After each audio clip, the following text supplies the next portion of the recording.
புல்லாங்குழல் ஒலி கேட்டு சகல சராச்சரங்களும் ஆனந்தம் அடைந்தன. நமது அகந்தை அழிந்து புல்லாங்குழல் போலானால் நம்முள் இருக்கும் நாத பிரம்மம் உயிர் பெறும். பிறகு வாழ்வே இனிமையான சங்கீதமாக மாறும்.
நம் அன்புக்குரிய அம்மா ஒவ்வொரு நாளும் பஜனையை கணபதி பாடலுடன் தொடங்குகிறார்.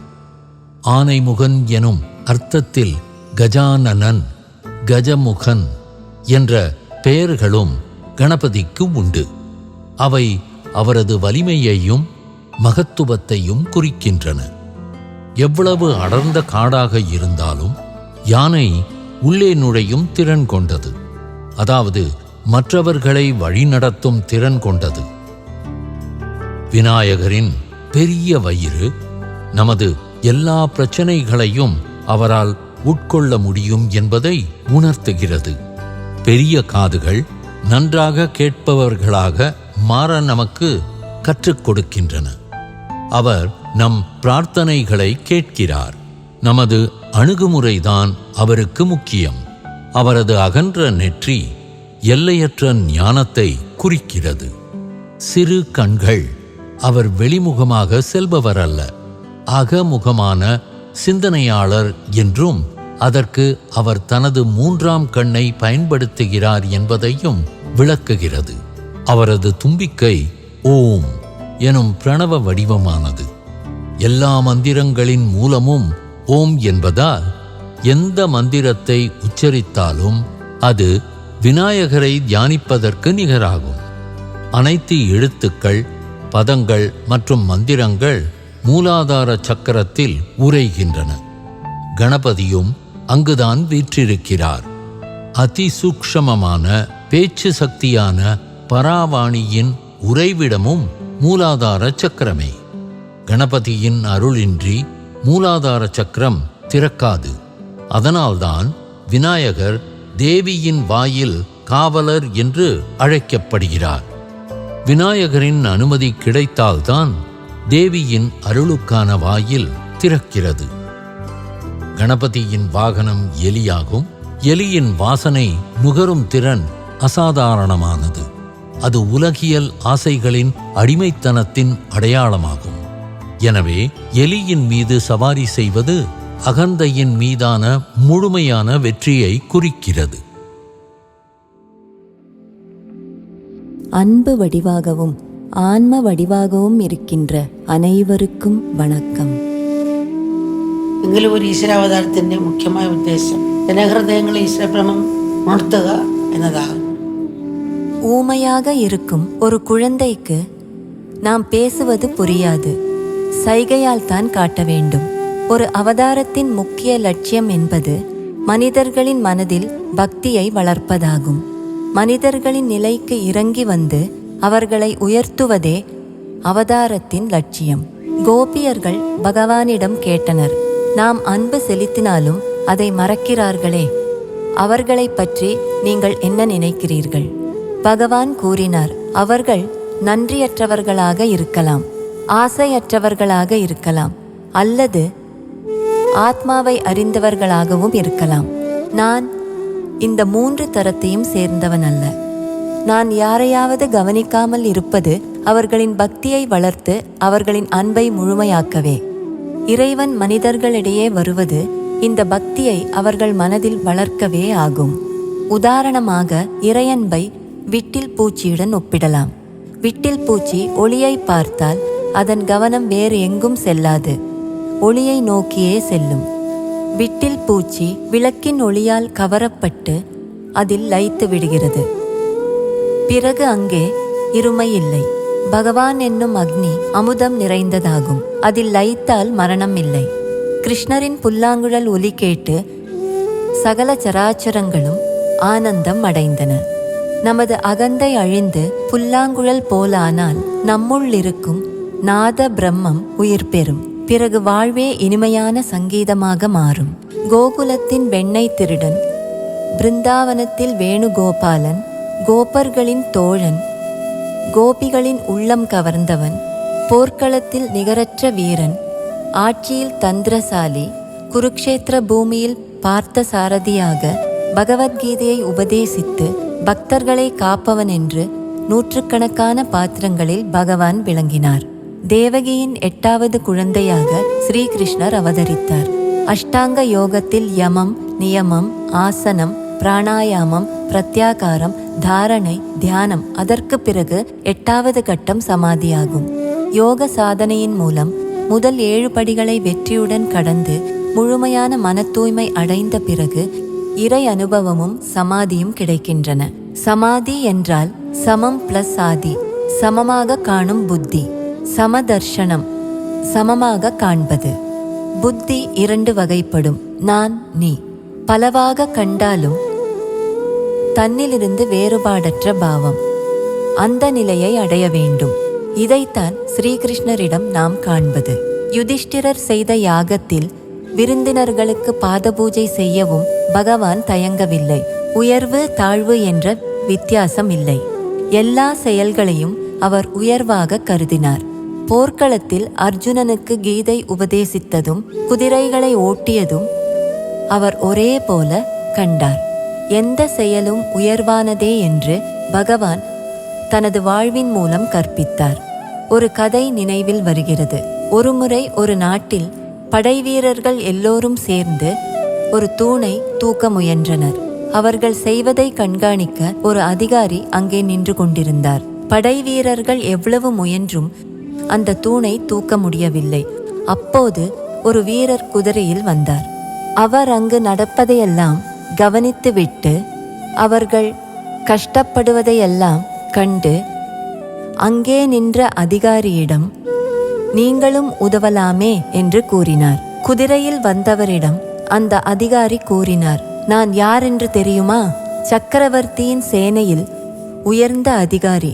அவர் கூறியதை கேட்டதும் அந்த குதிரை வீரர் குதிரையிலிருந்து இறங்கி அங்கிருக்கும் படை வீரர்களுடன் சேர்ந்து தூணை தூக்க உதவினார்.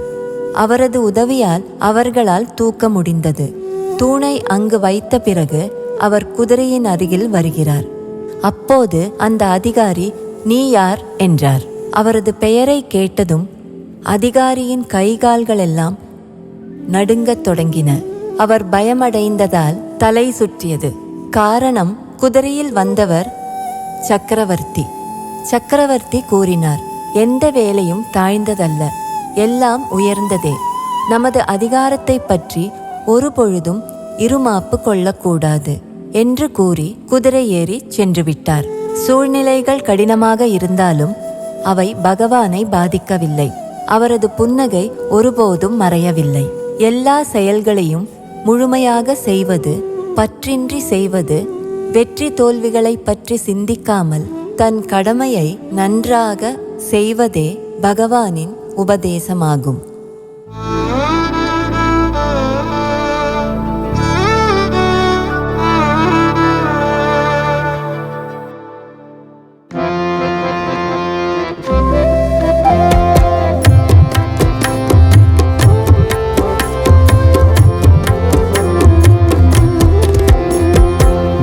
गणपते नमो नमः.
அம்மா அபாரமானவர். உலகம் முழுவதும் அம்மாவைப் போல் பல மகாத்மாக்கள் இருந்தால் நன்றாக இருக்கும். அம்மா எல்லா தாய்களுக்கும் தாயாக இருக்காங்க. அவங்க மனித இதயங்களை எல்லாம் ஒன்றிணைக்கிறாங்க. அம்மா வாழ்க்கையின் சத்தியம், வாழ்வின் மூலாதாரம். எதிர்பார்ப்பும் அவரே, நம்பிக்கையும் அவரே.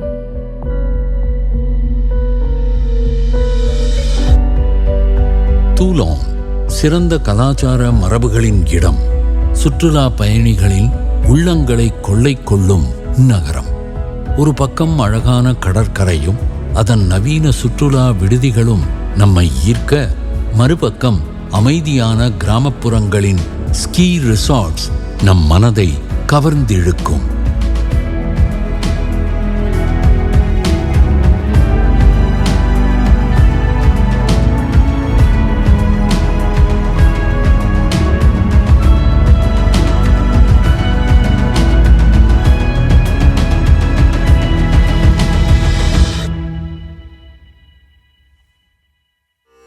சால் ஜெனிதோமேகா இண்டோர் ஸ்டேடியம் ஒரு திருவிழா மண்டபமாக மாறியிருந்தது. பிரான்சின் எல்லா பகுதிகளிலிருந்தும் பக்தர்கள் வாழ்க்கைக்கு ஒரு புது அர்த்தத்தை தேடி அங்கே வந்து சேர்ந்திருந்தார்கள்.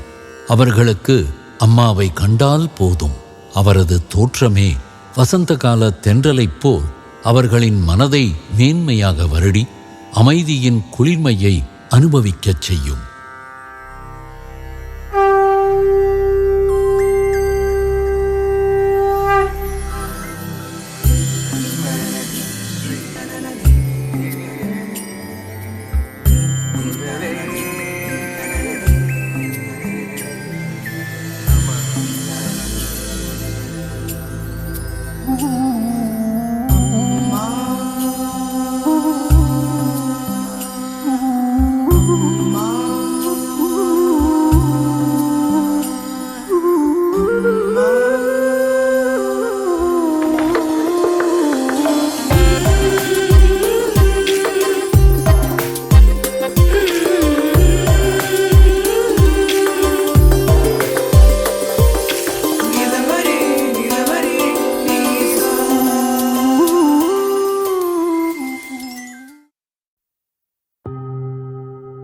அம்மா அனைவரையும் தியானம் செய்ய வைத்து அவர்களோடு சேர்ந்து உலக அமைதிக்காக பிரார்த்தனை செய்தார்.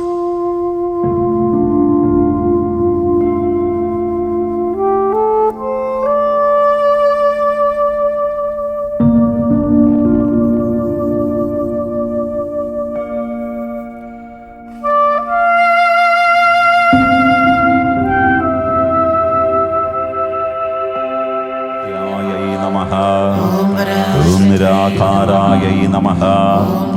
ஓம் நிராகுலாயை நமஹ. ஓம் நிர்குணாயை நமஹ. அம்மா கிட்ட இருந்து நான் கத்துக்கிட்ட தியானம் எனக்கு மிகவும் உதவியா இருக்கு. இதனால் சூழ்நிலைகள் பலவிதமாக மாறும்போதும் சாந்தமா இருக்கவும், வாழ்க்கைய துணிச்சலோட எதிர்கொள்ளவும் என்னால முடியுது. அம்மாவிடம் பிரார்த்திக்கிறதும் அவரை தியானிக்கிறதும் என்னோட தினசரி வாழ்க்கையின் ஒரு பாகமாவே ஆயிடுச்சு. இது எனக்கு மிகவும் உதவியா இருக்கு. On dit qu'elle a tant pleuré, tant avec Krishna, que le cœur battant on la vit danser dans ses bras. Puis qu'un matin la déesse, dévidant de son éclat, se révéla et s'incarna dans le corps d'Amma. அம்மா தன்னை நாடி வரும் ஒவ்வொரு நபரையும் தனது தெய்வீக அன்பால் நிறைக்கிறார். ஒவ்வொருவரும் இந்த அன்பை வித்தியாசமாக வெளிப்படுத்துகிறார்கள். சிலர் கண்ணீரில், சிலர் புன்னகையில், சிலர் ஆடலில், சிலர் பாடலில், இன்னும் சிலர் தன்னலமற்ற சேவையில் வெளிப்படுத்துகிறார்கள். சிலர் தங்களது நெருங்கிய உறவினர்களின் படங்களை கொண்டு வந்து அம்மாவிடம் காட்டி அவர்களை ஆசிர்வதிக்க வேண்டுகிறார்கள்.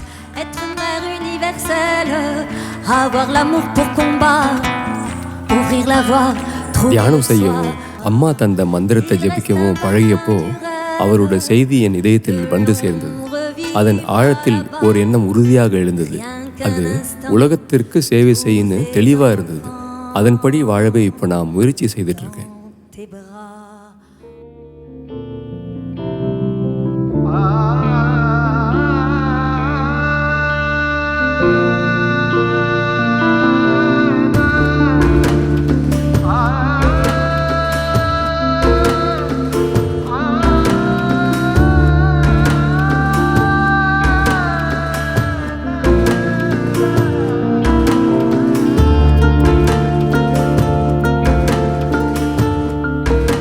தரிசனம் மறுநாள் காலை வரை நீடித்தது.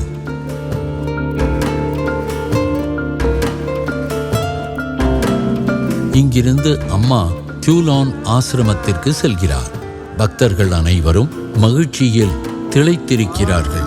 பரஸ்பர அன்பால் இந்த உலகை மேன்மை மிக்கதாக மாற்றுவதில் அவர்களது பங்கை அருமையாக செய்ய துணிவையும் ஊக்கத்தையும் அம்மா அவர்களுக்கு அளித்திருக்கிறார்.